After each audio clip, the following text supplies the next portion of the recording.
warahmatullahi wabarakatuh. Alhamdulillahil malikil hakim, al-jawadil karim, al-azizir rahim, alladhi khalaqal insana fi ahsani taqwim. Fatiris samawati wal ardi bi qudratihi wa dabbaral umuri fi daraini bi hikmatihi. Wa ma khalaqal jinna wal insa illa li'ibadatihi. فالطريق إليه واضح للقاصدين والدليل عليه لائح للناظرين ولكن الله يضل من يشاء ويهدي من يشاء وهو أعلم بالمهتدين والصلاة والسلام على سيد المرسلين وعلى آله الأبرار الطيبين الطاهرين وسلم وعظم إلى يوم الدين. سبحانك لا علم لنا إلا ما علمتنا إنك أنت العليم الحكيم. رب اشرح لي صدري ويسر لي أمري واحلل عقدة من لساني يفقهوا قولي. أما بعد.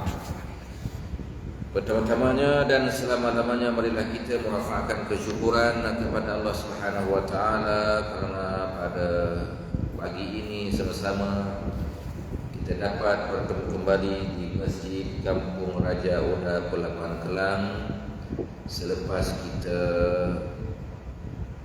bercuti selama 1 bulan dengan open house dan sebagainya, ataupun berhari raya, dan pada hari raya kita bercuti, namun kita kembali open buka kitab pengajian bulanan kita, iaitu Minhajul Abidin Wasiat Imam Ghazali rahimallahu taala wa nafa'a bihi fi ulumihi fid dharain.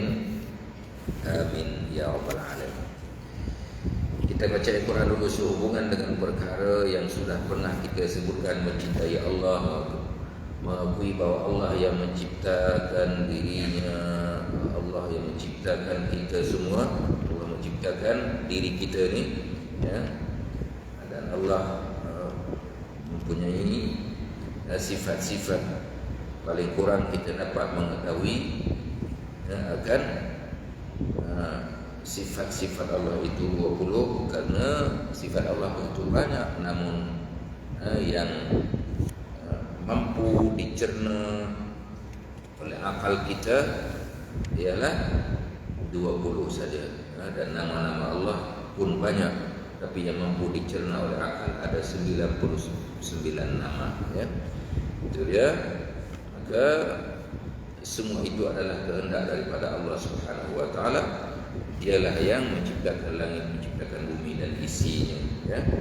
Menciptakan diri kita ini seperti mana di awal kalimah itu, wa ma khalaqtul jinna wal insa illa liya'budun, tidak diciptakan jin dan manusia melainkan untuk beribadat kepadanya.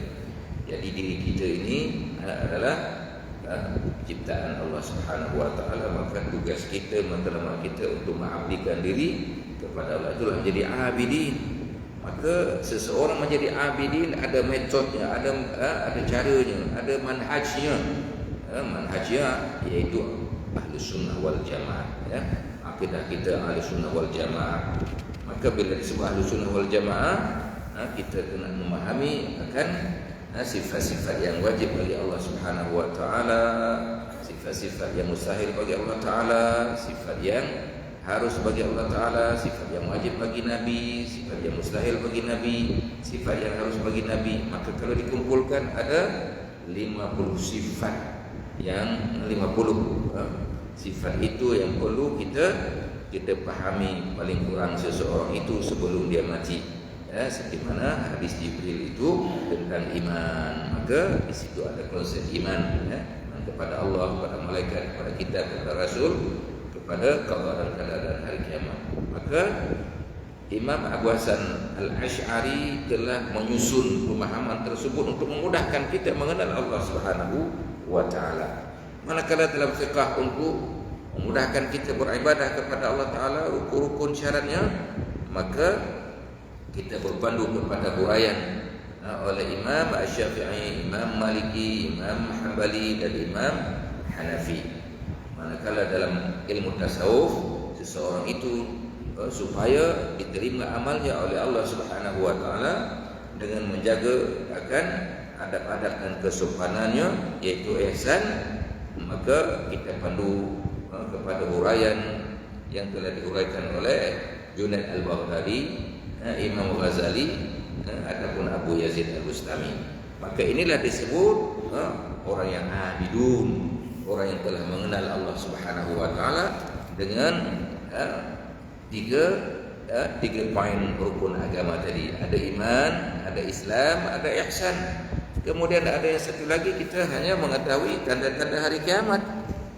Namun yang bentuk amalan tiga rukun tadi. Yang satu lagi hanya kita beriman, yaitu adanya fenomena-fenomena alam, adanya tanda-tanda hari kiamat. Maka dengan itu kita menambahkan dan meningkatkan akan amal ibadah kita kepada Allah Subhanahu wa taala untuk menuju ke alam akhirat tersebut. Maka bekalan kita ialah takwa. Fatazawwadu fa inna khairaz zadi at-taqwa. Jadi kita mesti ada hubbullah. Jangan kita hubbud dunia seperti mana kita ceritakan dalam sidang lepas.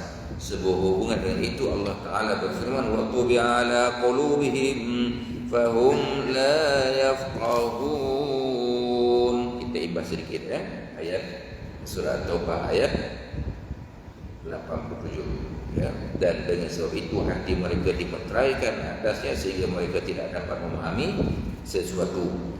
Itu apabila mereka dah tidak cinta kepada Allah, kufur kepada Allah, su'ul khatimah dan sebagainya, maka mereka telah pun dicop akan hati mereka sehingga mereka tidak memahami tauhid, tidak mengenal Allah Subhanahu wa taala seperti mana yang diperintahkan oleh Allah Taala untuk mengenalnya. Aidi ya'rifun Allah wa ma khalaqul jinna wal insa illa liya'budun. Tidak aku ciptakan jin dan manusia melainkan untuk beribadah. Illa liya'budun, beribadah. Aidi ya'rifun Allah, untuk mengenal Allah. Maka Imam Nawawi menyebut awwalul din ma'rifatullah, awal-awal agama mengenal Allah Subhanahu wa taala.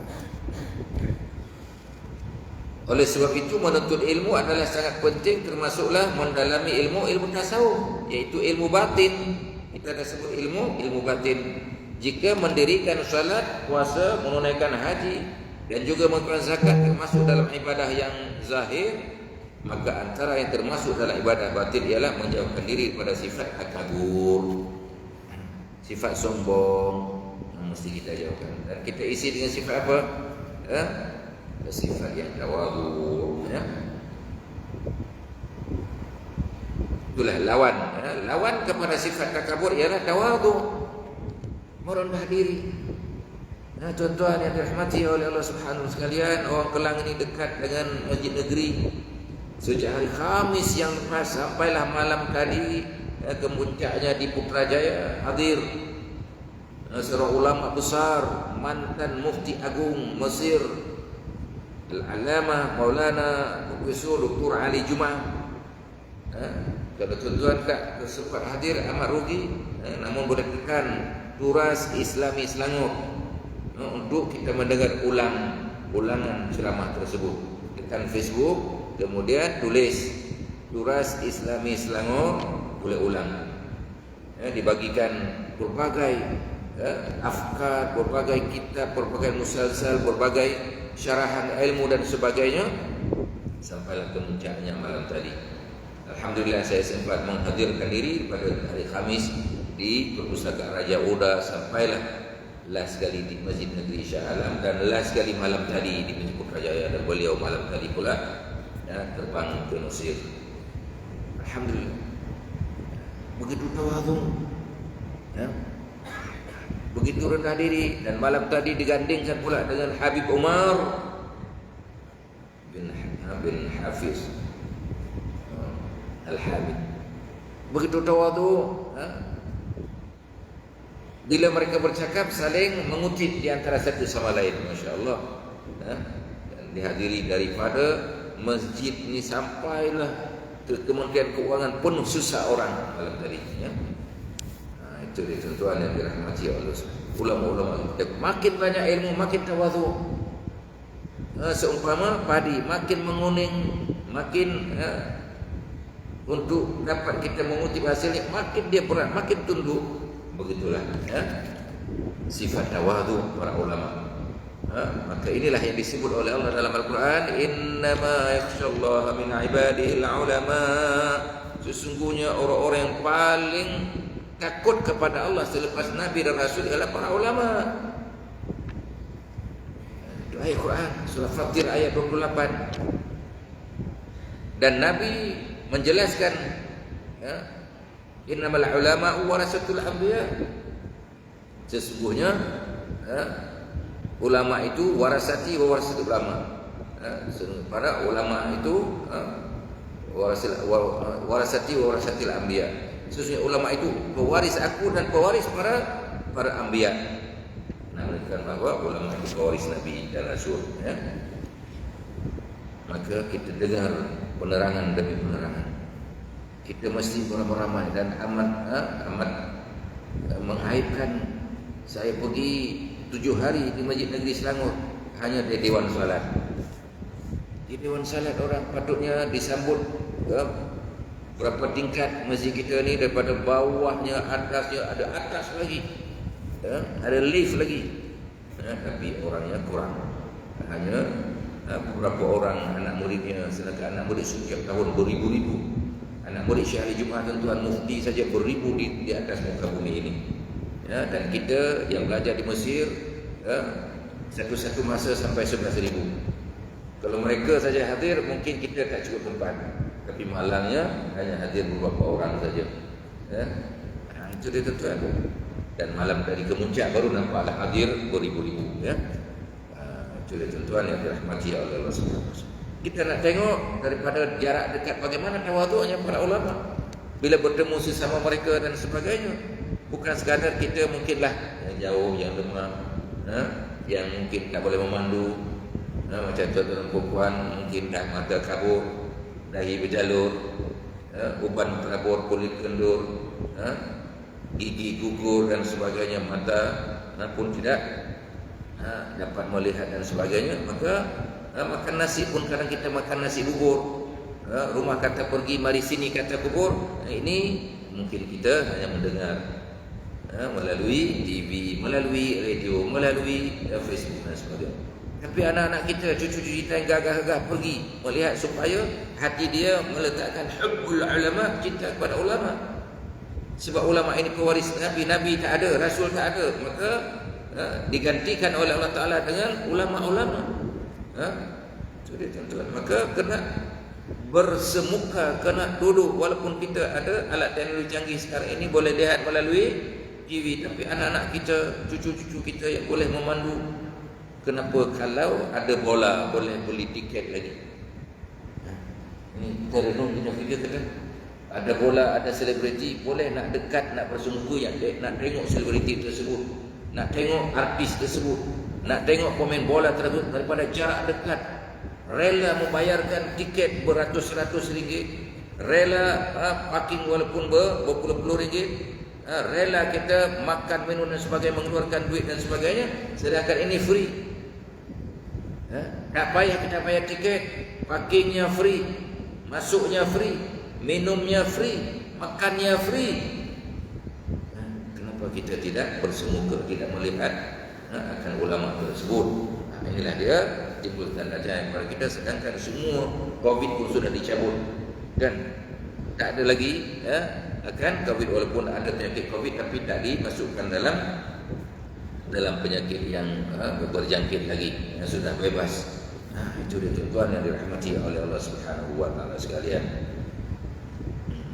Oleh sebab itulah kita tidak boleh takabur. Orang takabur itu adalah penghuni neraka, seumpama iblis dan syaitan. Aba wastakbara wa kana minal kafirin.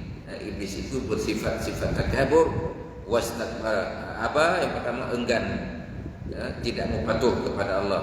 Wastakbara dan sombong, wa kana minal kafirin, maka dicop sebagai orang yang kafir, sebab hati mereka sudah dicop kafir. Itulah dalam sidang lepas kita tutup ayat yang tubi'a ala qulubihim fahum la yafqahun. Dan kita mentrai, kita cop akan hati mereka, kerana mereka tidak dapat memahami, ya. Itu dia tuan yang dirahmati oleh Allah Subhanahu wa taala sekalian. Jadi kita balik di mana lawan kepada sifat takabur itu adalah tawadhu. Manakala zikrul minnah ialah lawan kepada sifat ujub. Zikrul minnah adalah lawan kepada sifat ujub. Patutnya kita mesti menyebut akan nikmat-nikmat Allah Subhanahu wa taala.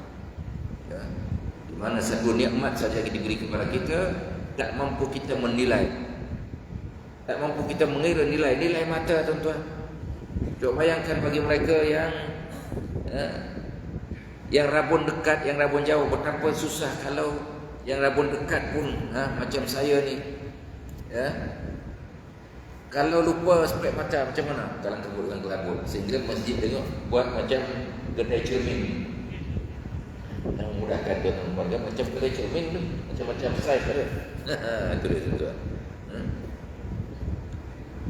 Bila tidak ada spek mata ni, ya, baru satu nikmat. Ya, ni belum di apa nama, kalau digelapkan terus, na'udzubillah min zalik, ya. Itulah disebut Allah Taala, wa in ta'udu nikmat Allah la tuhsuha. Jika kamu nak menghitung akan nikmat Allah, satu nikmat kamu nak menghitung akan kelebihan-kelebihan, la tuhsuha, kamu tidak mampu menghitungnya. Akan kelebihan, akan fadilah yang ada pada nikmat tersebut, maka bila ada nikmat kita bersyukur. Dan bila kita bersyukur, Allah tambah lagi nikmat tersebut. Dan Allah sebut di dalam Al-Quranul Karim, apa dia?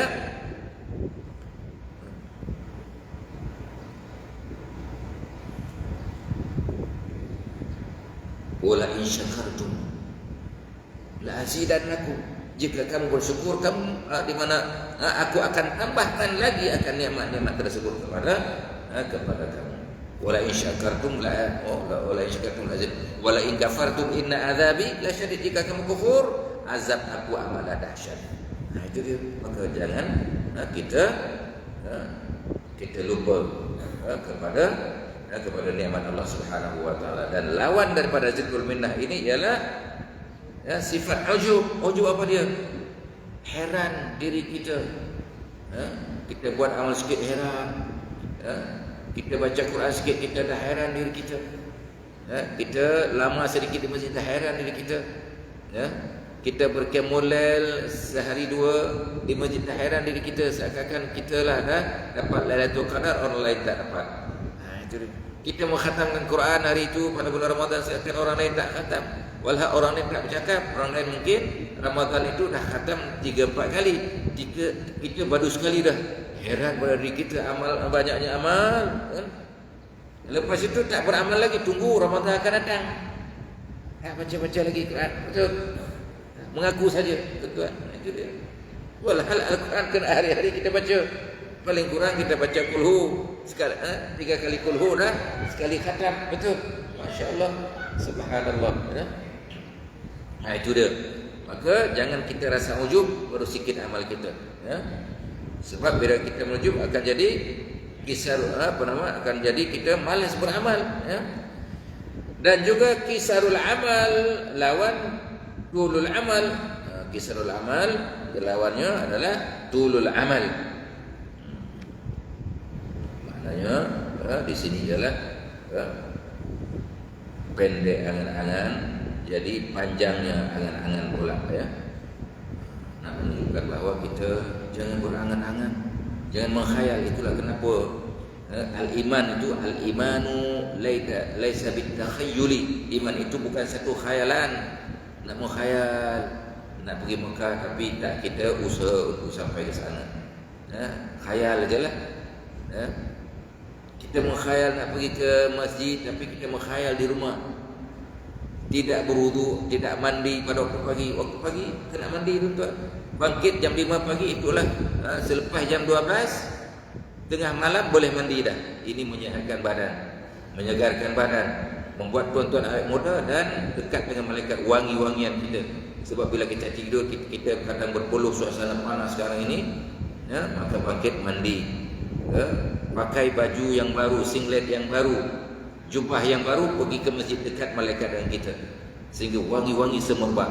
Kita tengok ini yang dibimbing oleh Habib Umar, ini yang dibimbing oleh Syekh Ali Jumaah. Jangan kita tak mandi, malah kita balik daripada mana-mana, tukar baju pakaian kita itu yang kita pakai yang baru. Tidur itu dalam pakaian yang bersih, yang wangi, baru dekat malaikat dengan kita. Bukan dalam baju yang berpeluh tersebut kita tidur, malaikat jauh dengan kita. Akhirnya jin syaitan dekat dengan kita kerana berbau busuk. Itu dia tuan-tuan. Dan siwak kita kena sentiasa ada. Siwak. Dan Nabi bersabda, laula an asyukka ala ummati la amartuhum bisiwaki ala kulli salatin. Sekiranya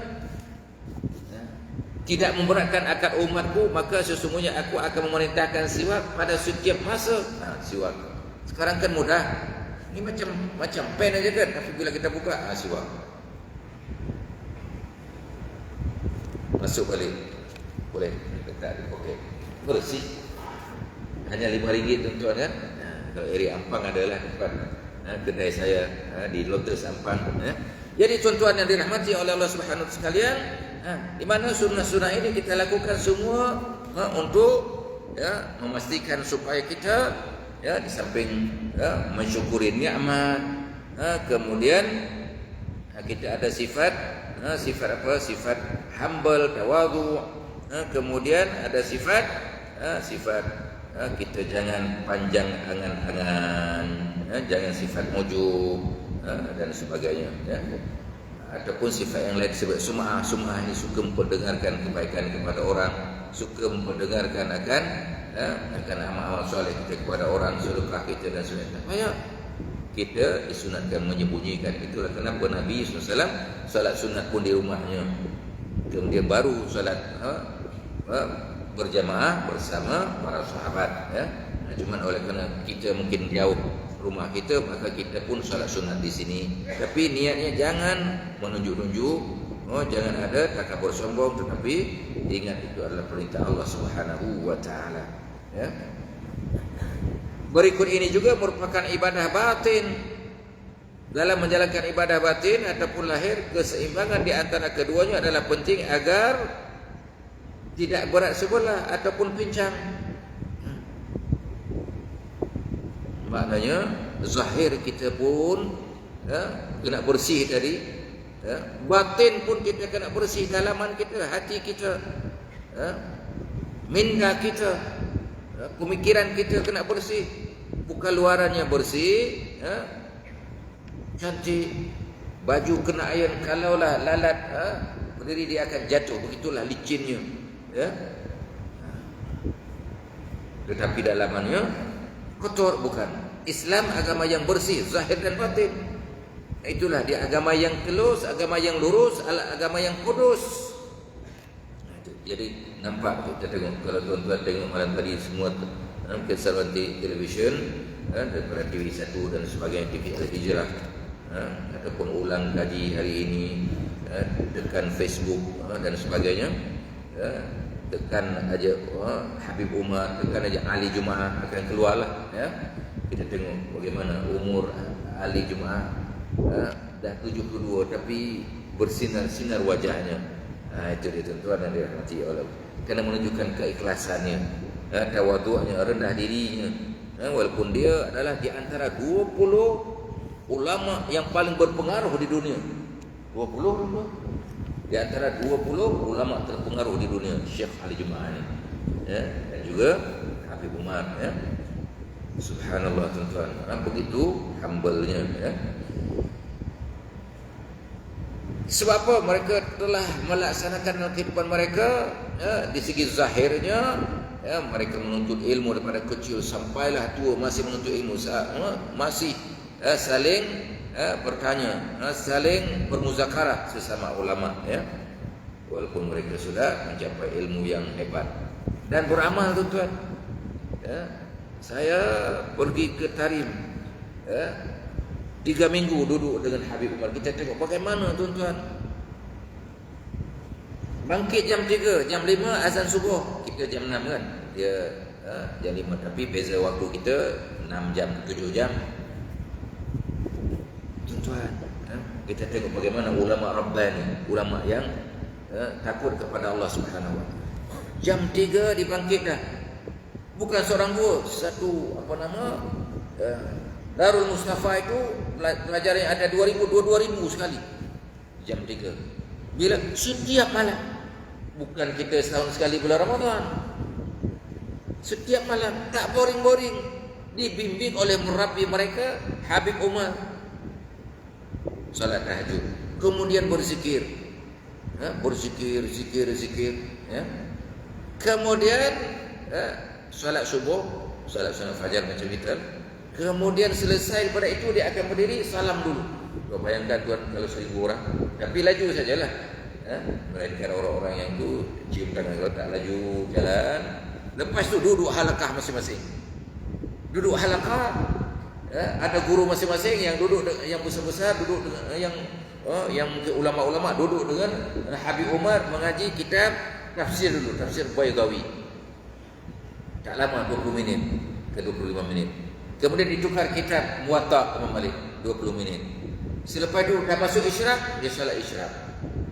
Semua salat isyraq. Kemudian selepas salat isyraq kan tak lama, dalam 10 minit dah masuk waktu duha, di solat duha pula. Saya tengok solat duha 8 rakaat. Dan lamanya. Saya tanya dengan pelajar-pelajar, kenapa lama? Dia baca 1 juzuk, 2 rakaat. Bermakna 8 juzuk. Subhanallah. Bila dibuat hari-hari. Itu hari pertama lah saya. Hari kedua saya perhati lagi sama. Hari ketiga saya tengok orang dah beratur dengan membawa anak itu ditahnik. Ditahnik untuk potong jambul dan sebagainya, untuk disuapkan kurma. Berderet ada 7 orang. Ada salam. Dah orang hulur. Sebab kalau tak hulur dia sambung salat. So ditahnik, baca doa. Kemudian yang kedua, ini yang ketiga, yang ketiga, yang keempat, yang kelima, keenam, ketujuh. Dah habis. Dia tak adalah basa-basi nak pergi minum apa. Dia salat terus lagi. Lepas dia salat mungkin 4 rakaat, datang pula orang lain yang lambat bawa anak ataupun cucu untuk ditahnik. Subhanallah. Lepas 8 rakaat dia keluar. Dia keluar. Saya ekor. Apa dibuat di luar? Di luar ada orang buta pula. Orang buta, orang cacat dengan tongkat minta doa. Subhanallah. Rumah dia di belakang masjid itu aja. Maknanya daripada subuh tadi dibangkit jam 3, dekat-dekat jam 11. Jam 12 dah zuhur, dekat-dekat jam 11 baru sampai ke rumah. Maknanya dia rehat kailula mungkin setengah jam saja. Subhanallah, tuan-tuan. Di rumah ada ulama-ulama pula tunggu untuk muzakarah. Coba bayangkan. Itulah rutin hari-hari. Kecuali bila keluar negara macam ni lah. Saya tengok 21 hari, saya tak miss. Setiap subuh bersama dia, salam semua boleh salam. Kalau ke sini kan dijaga, susah nak salam kan. Kecuali pergi ke rumah Habib Ali dan sebagainya, ataupun ke tempat penginapan, itu pun kena ada kabel, kena ada jalan, kena ada syafaat lah, kena ada orang kenal dan sebagainya. Tapi kita tengok tuan-tuan, itulah rutin tawaduk. Nak jumpa hari-hari, itulah pergi ke Tarim. Murah pergi ke Tarim tuan-tuan, pergi ke Mesir dulu, cari tiket murah daripada Mesir pergi terbang ke Tarim. Tarim ada satu lapangan terbang itu Sayun. Itu dia tuan-tuan. Dan kita Malaysia mudah. Tapi ada kena bagi tahulah sama ada Habib bagian pisah dan sebagainya, ataupun bagian surat untuk pemasukan dan sebagainya. Ataupun kalau ada anak-anak kita, kalau tuan-tuan nak pergi, saya pun ada link dan sebagainya, boleh pergi. Sebab kehidupan di sana mudah, murah dan sebagainya. Tuan-tuan boleh beli rumah di sana. Tak payah ada sign DO, pejabat tanah, tak payah. Tuan-tuan beli tanah, dia terus dapat resit. Tuan-tuan beli, jual kancil sini, sana dapat Alphard. Alphard yang baru tuan-tuan RM20,000. Kan jual kancil aja. Kancil baru beli pun 26, sekarang kan 25.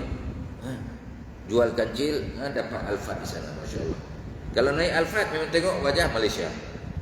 Sebab dia suka, orang Malaysia ni suka berkhidmat kan kepada habaib. So beli Alphard.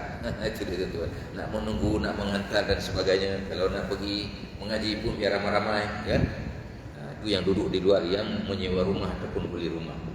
Itu dia tuan-tuan, mengisi kehidupan kita, bawa cucu, bawa anak, bawa duit mungkin 100,000 sampai mati sana. Di tempat kita 1 juta sampai mati kan. Pension banyak duit ni. Itu dia tuan. Orang yang baru pension, orang kaya baru disebutkan. Itu dia tuan-tuan yang dirahmati oleh Allah SWT. Pergi mengaji sana. Setiap dalam Darul Safa ini ada dia punya zawiyah-zawiyah. Sudut-sudut lah. Ini sudut tafsir, ini sudut hadis, ini sudut tasawuf, ini sudut bahasa Arab, ini sudut orang baru ni. Dia ajar orang Melayu. Bahasa Arab ajar orang Melayu. Ada orang Melayu ajar orang Arab pun ada. Dah alim sangat di sana. Orang yang muda lagi tapi alim. Baca macam Syekh Umar baca. Dia baca Baidawi ditafsirkan dalam bahasa Arab. Saya duduk sejak kona-kona sedut, masya-Allah, subhanallah tuan, luar biasa. Kalau pergi bulan Maulid, ulama-ulama dunia turun ke sana. Sambut Maulid secara besar-besaran 1 bulan. Pada 1 Rabiul Awal sampailah 30, lagi hujung lagi ramai ulama datang. Bukan sekadar 12 Rabiul Awal kita ramai, kita sehari je sambut sebulan, setahun ni di sana hari-hari sambut.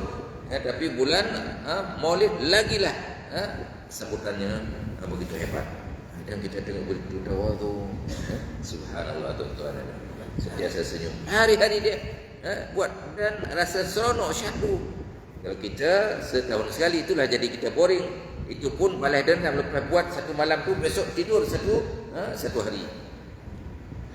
Sebab kita tidak membiasakan diri menjadi hamba. Itulah sebab abidun, inilah kitab ini jadi panduan. Jadi hamba Allah yang soleh, sesuaikan dengan apa yang kita dengar, apa yang kita dapat ilmu, kita amal terus. Itu dia mereka. Siangnya mengaji, malamnya beramal pada jam 3 sampailah ke subuh. Lepas itu barulah kalau jam 12 dikira zuhur, jam 11 semua tidur, rehatlah, kailulah hadis Sahih Bukhari diamalkan. Kalau diamalkan rutin macam itu, jadi kita segar. 1 jam kita tidur kailulah itu sama dengan mungkin 3 jam tidur malam, 4 jam. Mana kekuatan, kehebatan dan kesegaran kalau kita dapat kailulah. Jadi tuan-tuan tidur kailulah setengah jam sebelum zuhur, segar kita, ya. Itu dia tuan-tuan yang ada sekalian. Maka dengan itu kita jadi mampu untuk melakukan ibadah zahir dan batin, kita segar, tak ada penyakit. Orang yang banyak penyakit, kenapa ni sakit lutut, sakit pinggang dan sebagainya, kurang sujud. Kurang sujud. Coba yang sakit lutut, sakit pinggang, buat salat duha 12 rakaat, settle. Itu dia tuan-tuan. Yang darah tinggi dan sebagainya, kenapa? Sebab kita sentiasa kepala kita di atas. Coba sujud lama-lama sikit, akhirnya darah tinggi jadi stabil. Itu dia tuan-tuan.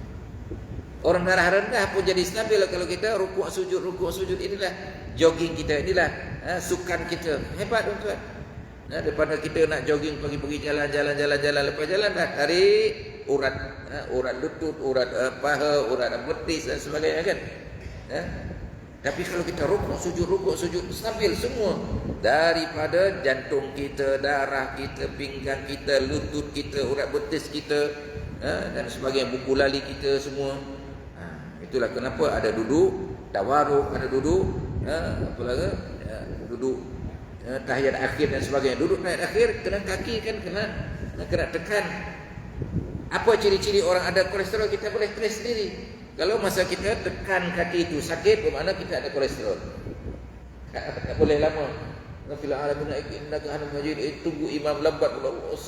Assalamualaikum warahmatullahi. Lepas cepat-cepat kan.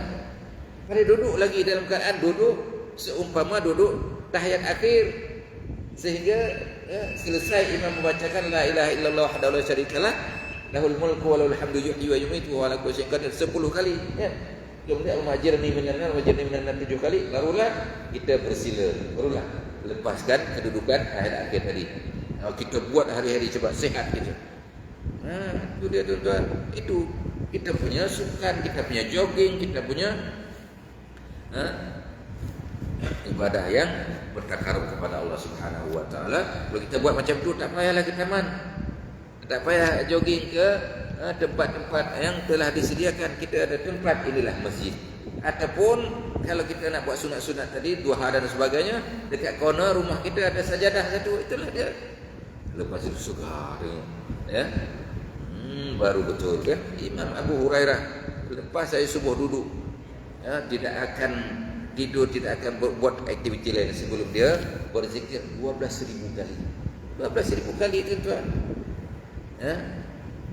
Dengan dia menggunakan batu ada mangkuk sebab 12,000. Cuma kita yang 100 itu sekarang ada dijual yang 1,000 itu kan ya Latif. Tak lebih daripada 15 minit 1,000 kali.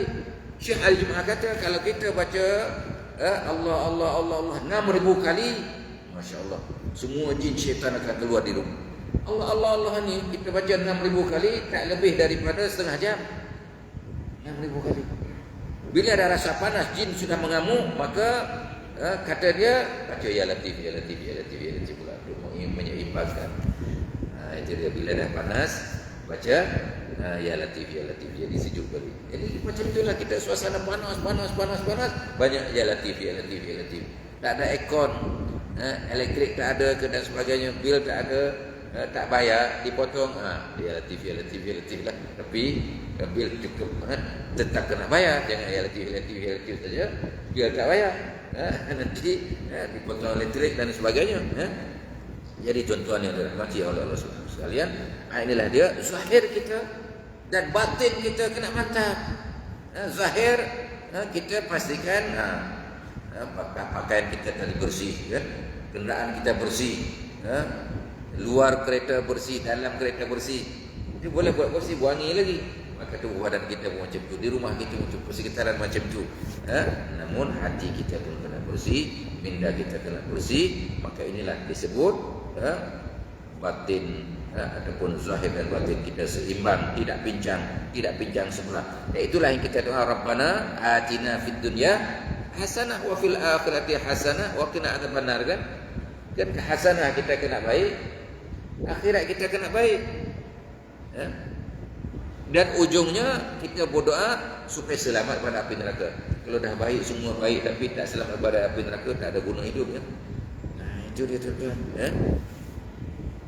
Adapun ibadat-ibadat batin, iaitu ibadat yang dilakukan oleh hati, boleh juga kita ketahui dan pelajari. Untuk mempelajarinya, pembaca boleh membaca buku Minhajul Abidin ini. Manakala ibadat zahiriyah boleh dipelajari dengan membaca buku Bidayatul Hidayah ataupun Fathul Qarib. Bidayatul Hidayah, patutnya Bidayatul Hidayah itu sebagai permulaan masa kita di tariqah ataupun masa kita di surah rendah lah. Tapi kita lah lambat sedar, lambat faham dulu kita. Yang kita pentingkan sains, matematik hebat, bahasa Inggeris power. Kalau pelajar saya bahasa Jerman pula power, satu dia nak pergi ke Jerman. Itu dia tuan-tuan. Namun cari masa supaya kita pelajari asas pertama tentang adat kesopanan. Di samping diajar asas-asas ibadah, rahsia-rahsia ibadah di situ melalui Bidayatul Hidayah. Kemudian nak mengetahui akan rukun salat, supaya sah salat, syarat sah salat, ada Fathul Qarib. Maka kalau Fathul Qarib ini fiqh Al-Ghayat wa Taqrib, syarahnya Fathul Qarib, ada Fathul Mu'in, ada Bajuri, kemudian ditambah I'anatul Talibin, ditambah lagi dengan kitab Tahrir, kemudian last sekali ialah kitab apa nama, syarah manhaj yang disebut dengan Al-Mahalli oleh Al-Qayyubi wa Amirah. Itu dah mengaji kelas 7. Dah selesai 4 jilid itu, dah mantap, didaurahkan dan sebagainya, tambah ilmu tafsir sikit, ilmu hadis, kemudian balik boleh buka pondok, jadi tuan guru, bimbing masyarakat, bimbing umat, ahli qaryah kita, taman kita dan sebagainya. Itu yang dididik oleh Syekh Ali Jumaah yang memperingkat. Kalau di Mesir ini ada kelulusan, ada sijil daripada digrinya. Kalau yang berbentuk SPM-nya, senawinya, ada bu'us. Lepas bu'us masuk Al-Azhar, ada digri. Kemudian ada master, ada PhD. Di Yaman tak penting itu semua. Yang penting ada ilmu fi sudur. Tak ada sijil SPM, tak ada sijil degree, tak ada master, tak ada PhD, tapi diutamakan ilmu yang berada dalam hati, dan dipraktikkan melalui akhlak, melalui tasawuf, melalui penyucian diri dan sebagainya, beramal. Itu yang penting. Tapi bila kita dudukkan, sama ilmunya. Itulah. Malam tadi kalau tuan-tuan tengok, didudukan Profesor Doktor Syekh Ali Jumaah, didudukan sebelahnya yang berbentuk yang tak ada sijil, Habib Umar Al-Hafiz bin Hafiz. Subhanallah, ilmunya hampir serupa, walaupun tidak sama tapi hampir serupa. Habib Umar menekankan tentang akhlak, kemuliaan dan sebagainya dalam hidup ini. Syekh Ali Jumaah menekankan tentang betapa pentingnya ilmu, dan betapa penting kita bertaaruf dengan manusia. Hasil pada taaruf itu kita letakkan akhlak dan kemuliaan. Akhirnya kita bertaaruf, orang bukan Islam, orang bukan Islam tertarik kepada Islam. Itu dia. Kemudian disambung oleh Habib Umar, diceritakan bagaimana pengalaman seorang, dua orang duduk di Australia, seorang jirannya, orang Australia ni orang yang bukan Islam, jirannya orang Islam tapi berakhlak mulia. 20 tahun duduk kerana belajar di situ, ataupun ada masalah di negara, duduk di situ 20 tahun. Bila pindahnya orang Islam ini, menangis dia. Kenapa menangis? Saya duduk 20 tahun dengan tak pernah dia tengok keluarga saya, malah dia menolong saya, menggembirakan saya dan sebagainya. Dibanding dengan jiran saya, orang masyarakat saya sentiasa menyakitkan hati saya, isteri menyakitkan hati anak saya dan sebagainya, selalu gaduh saja. Nangis dia. Lalah mencari masuk Islam dia. Oh, Masya Allah, dengan akhlak, dengan kepribadian. 7 contoh akhlak dan sebagainya. Jadi kesemuanya ada peranan masing-masing. Jadi dipadukan di antara akademik dengan turas. Masya Allah. Maka inilah yang dibuat oleh Yayasan Al-Safa, di bawah pimpinan pengasasnya Datuk Syekh Muhammad Fuad bin Kamaluddin. Dia satukan di antara akademik dengan turas ini. Maka dua-dua anak tuan-tuan minat kepada apa? Nak jadi doktor, nak jadi lawyer dan sebagainya, ada di sejak sana, sekolah 5 bintang. Mereka hafiz Quran, tahu kitab pula, boleh kata mereka sana Sahih Bukhari, SPM 12A. Oh, Masya Allah. Boleh pergi ke London, universiti Leeds, ke universiti apa, boleh ke Harvard University dan sebagainya kan. Tapi asasnya sudah kuat. Demikian pula kita ada mara dibuat ulul albab. Mereka hafiz Quran dalam masa sama pakar sains di atas ke Jerman. Itu yang saya jaga. 29 tahun dah jaga mereka. Itu dia tuan-tuan, jaga. Namun yang hafiz-hafiz ini kita kena jaga. Buat satu grup, mereka mungkin satu semester ada 10 orang. So saya buat 10 orang ni khas untuk menolong saya menjadi imam. Dengan itu dia akan ulang Quran. Pagi-pagi dia akan masuk kelas bahasa Jerman, sains, matematik dan sebagainya. Lepas asar dia akan ulang. Malam kalau ada program macam malam tadi, saya bawa dia mengenal ulama. Saya bawa. Dia kadang tak ada kereta, saya bawa semua kereta saya, jemput dia orang. Kena buat macam itu tuan-tuan, kena khidmat. Jangan kedekut. Kalau ada asatizah, jangan kedekut. Ini simpan kereta Alphard Wildfire di rumah dan sebagainya, tak ada keberkatan duduk oleh hafiz-hafiz ini. Kita bawa ke problem, tak ada guna. Ditanya oleh Allah Ta'ala, buat apa kamu ada Alphard Wildfire dan sebagainya? Tak pernah duduk anak hafiz, tak pernah duduk ulama di dalamnya. Malah mak bapak pun tak pernah duduk, takut nanti kotor. Tak ada guna. Sia-sia tuan-tuan. Ini bukan hamba Allah Abidun. Ini orang yang tak mengaji Minhajul Abidin. Jadi tuan-tuan dah mengaji Minhajul Abidin, jemput. Sekarang kita ada ahli Jumaah, buat jemput dengan anak-anak murid dia sekali, dengan 10 wildfire. Boleh? Kena boleh tuan-tuan. Baru hebat jadi korporat yang betul-betul tajir Islami, yang bisnis tapi dalam masih dalam kerangka menjadi abidun. Inilah dia, tidak ada sombong, tidak ada kebur, malah dia menolong menyebarkan dakwah ataupun menolong pendakwah dan sebagainya. Ini baru betul. Jangan sampai mereka-mereka yang hafiz, ada saya semalam saya jumpa budak-budak hafiz, Kenapa ada di sini? Macam mana naik? Naik Grab. Berapa Grab kepada KL? RM61. Kasihan. Naik dengan saya lah. Hantar sampai ke rumah dia. Happy dia. Baru betul tuan-tuan. Ini kita punya tempat duduk ada berapa? Ada 7 welfare kan? Tak boleh lebih 8 orang tak boleh. Nanti tak jadi VIP. Tak payah duduk 10 orang boleh. Budak kan kecil-kecil aja kan? Sumpat aja. Kalau tak ada yang lain, yang penting ada tempat duduk sampai ke destinasi tempat pengajian sudah. Itu dia tuan-tuan, tolong mereka, hantar mereka, bagi makan pula mereka, turun, bagi duit pula RM10 seorang paling kurang kan? Itu dia untuk dia makan. Jangan kita buat macam Grab, kita cari duit pula melalui mereka, jangan. Itu dia, ini yang diajar kita oleh Syekh Ali Jumaat. Ini yang diajar oleh Habib Umar. Ini yang diajar kita oleh Datuk Syekh Fuad di sini, As-Safa dan sebagainya. Maka disebar ilmu ini sampai dengan Hotel London ada Kolej Islam As-Safa. Kolej As-Safa. Itu dia. Siapa yang tolong mereka? Tuan-tuan lah kena tolong, tekan Yayasan As-Safa, bantu mereka. Itu dia. Hari ini RM10, besok RM100, lusa RM1,000. Itu dia tuan-tuan dan hadirin sekalian. Jadi zahir kita dan batin dapat pahala. Sambil duduk macam ni boleh buat macam makcik sana, boleh. Kalau darah tak jalan boleh sambil mengaji, tak ada masalah kan? Ni buat macam ni.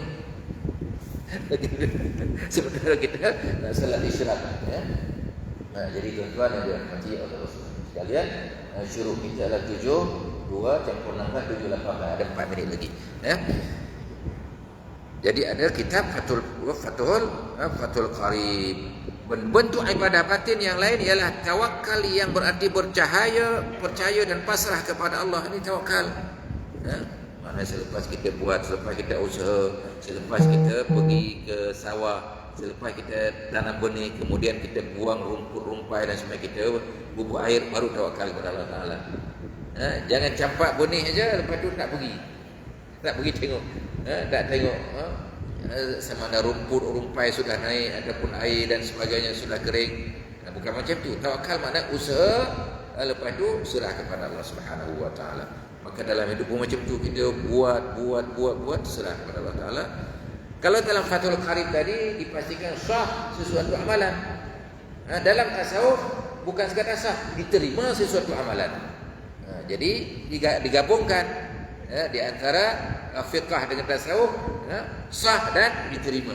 Itulah yang diajar kita Jadi tuan-tuan yang dirahmati oleh Allah Subhanahu sekalian, inilah dalam kehidupan kita kena dua zahir, mantap, batin. Zahir orang bersih, cantik, comel dan sebagainya. Batinnya pun bersih, hatinya bersih, lidahnya bersih, amalannya kuat, baca Qurannya pun mantap. Itu dia. Jangan menyanyi bukan main beralun-alun suara, dah tunjuk diri kita ni cantik dan sebagainya dengan lipstick, dengan makeup putih, merah-merah dan sebagainya.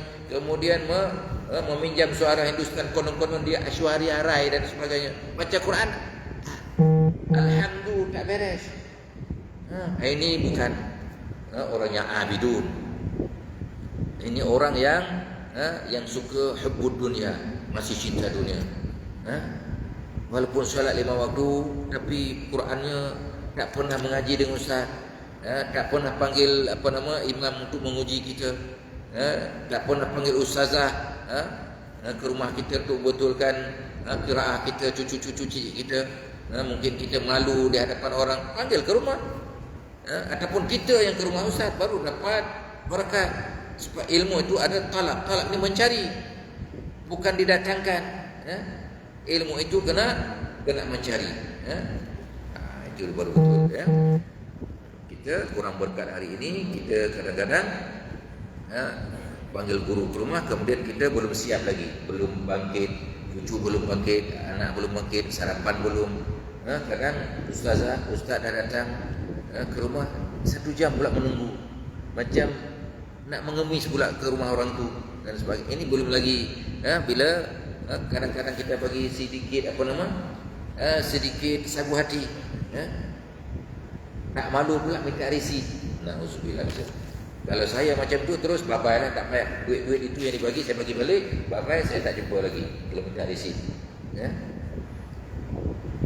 Dia ingat ilmu ni satu huruf nak bayar 1 juta pun tak terbayar lagi tuan-tuan. Nilai ilmu ni. Yang peliknya pergi hantar tuition, matematik, sains dan sebagainya, bahasa Inggeris tak pernah minta resit pula. Jangan ustazah baca fardu ain sikit ni minta resit. Ini perangai kita, berkira sangat bab agama ya. Itu dia. Maka jangan jadi macam itu kalau nak berkat hidup ya. Jadi kita usaha ikhlas, tawaduk tadi ya, dan tawakal kepada Allah, yang berarti percaya dan pasrah kepada Allah segala urusan yang kita khawatir, kerana manusia tidak akan lepas daripada perasaan khawatir. Contohnya dalam mencari rezeki yang halal, kadang-kadang kita khawatir kalau dagangan kita rugi kerana sawah kita diserang oleh hama, penyakit dan sebagainya. Jadi dalam keadaan seperti ini seharusnya kita kembali dan serahkan diri kita kepada Allah Subhanahu wa taala. Insyaallah dalam hal ini penyusun akan menukilkan keterangan Imam Ghazali yang panjang lebar dalam bukunya Minhajul Abidin ini dan sebagainya. Maka kita tidak boleh menentang sebaliknya wajib ikhlas dalam menerima takdir Allah, sabar dalam menghadapi dugaan, tahan menerima ujian dan penderitaan, tabah dalam mentaati perintah Allah dan Rasulnya. Itulah yang kuat imannya. Ini karena sabar itu berarti tahan ujian. Umat-umat terdahulu pun sudah diuji. Dia lepas diciptakan oleh Allah Subhanahu wa taala. Jangan kita menganggap bahawa bila diuji barulah kita jadi insan yang berjaya. Kenapa kita dalam kehidupan kita ada peperiksaan? Kenapa ada peperiksaan SPM? Supaya dia lepas diuji dapat naik tingkat ke tingkat diploma. Diuji diploma lagi, lulus dapat degree, menaikkan makam. Maka dalam hidup kita kena buat analogi macam itu. Maksudnya setiap ujian ada hikmah. Allah nak menaikkan makam kita, nak menaikkan darajat kita. Itu dia tuan-tuan. Maka inilah dia dalam kitab Minhajul Abidin dan kitab Ihya Ulumuddin. Dia akan ajar kita sedemikian rupa, ajar kita ikhlas ya. Maka kita sudah mengetahui tentang ikhlas, tetapi perlu menyusun. Jelaskan sekali lagi di sini bahawa ikhlas itu berarti meninggalkan sifat riya dalam beramal dan beribadah. Jangan ada riya, jangan ada ujub, jangan ada sum'ah. Sum'ah semua memperdengarkan kepada orang. Aku semalam Isnin aku puasa, semalam hari Khamis aku berpuasa. Ada puasa Zulqa'dah, puasa Zulqa'dah, puasa bulan haram itu banyak pahala. Itu kita dakwah pada anak cucu boleh. Tapi jangan kita cerita bahawa kita dah buat. Kita cerita kelebihan-kelebihan boleh supaya tidak ada dibuat rasa riya, ujub, sum'ah ya. Dalam menjalankan ibadah batin terdapat beberapa larangan yang perlu diketahui oleh setiap muslim. Ini kerana apa artinya beragama Islam jika tidak mengetahui larangan-larangan dan kewajipannya? Hati akan menjadi kosong, penuh dengan sifat jahat dan busuk. Sementara Islam berfungsi untuk membersihkan diri daripada sifat-sifat buruk tersebut. Apa artinya kita beragama Islam jika hati kotor? Setakat disunat, mana di khatan aja. Itu tanda Islam tak cukup. Ataupun sekadar mengucapkan 2 kalimah syahadat, sewaktu hendak bernikah, nak kahwin, disuruh syahadat sekali lagi. Dan salat yang didasari dengan sifat riya dan ujub, semuanya itu langsung tidak bermakna. Dan Islam bukan saja menjalankan kita untuk menjalankan amalan-amalan batin, tetapi juga menyeru agar kita menjauhi larangan-larangan batin. Antara larangan batin yang dimaksudkan di sini ialah tiada keikhlasan dalam menerima takdir Allah Ta'ala, tak ada kesabaran dalam hidup. Itu dia kan. Oleh kerana itu kita jangan sampai jadi insan yang macam ini. Hidup kita sampai mati tak pernah ikhlas ya. Amal yang ditulis dengan ain berarti perbuatan, manakala amal yang ditulis dengan hamzah mempunyai arti merasa tidak akan mati, dan ini merupakan satu dosa besar. Ini kerana jika seseorang itu merasakan bahawa dia tidak akan mati, maka dia akan menangguhkan ketaatan kepada Allah Ta'ala. Oleh kerana itulah seseorang beramal seakan-akan dia mati esok. Itu dia tuan-tuan. Sebagaimana yang sedia maklum, riya adalah perbuatan yang tidak ikhlas. Seseorang itu hanya berpura-pura beribadah dengan tujuan untuk mendapatkan pujian semata-mata, bukan karena Allah Subhanahu wa taala. Ya. Adapun kibir, sombong adalah merasa dirinya besar atau sombong. Pada hakikatnya tiada manusia yang besar. Kebesaran dan kebaikan seseorang hanya dapat diketahui jika ajalnya adalah husnul khatimah, kebaikan di penghujung kita. Tetapi jika dia mati dalam keadaan su'ul khatimah, mati dalam keadaan jahat, mati dalam keadaan buruk, ini berarti dia adalah seorang yang kerdil meskipun dia merasakan dirinya besar. Untuk itu jauhilah sifat-sifat buruk tersebut, sifat mazmumah, ya. Dan dalil nasal Al-Quran banyak. Sini akan datang kita akan baca dalil pula, ya. Ada di situ dalam Al-Quran, dan juga ayat-ayat jelas menunjukkan. Di situ kita tunda dulu. InsyaAllah kita sambung dalam siri yang akan datang. Mudah-mudahan diberkati kehidupan kita oleh Allah Subhanahu Wa Taala, dan sama-sama kita salat sunat isyarat ada bagi 7 minit lagi. Jadi ringkas-ringkaskan dan kita salat sunat isyarat, sunat syuruk, sunat keluar matahari. Mudah-mudahan kita dapat pahala seumpama ibadah haji dan umrah yang sempurna dan sempurna. Wallahu a'lam bishawab. Billahi taufiq wal hidayah. Wassalamualaikum warahmatullahi wabarakatuh. Bismillahirrahmanirrahim. Rabbana zidna ilma fahman wa hikmatan bis-shalihin. Allahumma shfi maradana wa fi mutana. Allahumma inna ala dzikrika wa syukrika wa husna ibadatik. Wassalamu ala sayyidina Muhammad wa ala alihi wasallam. Walhamdulillahil alamin. Taqabbalallahu minna.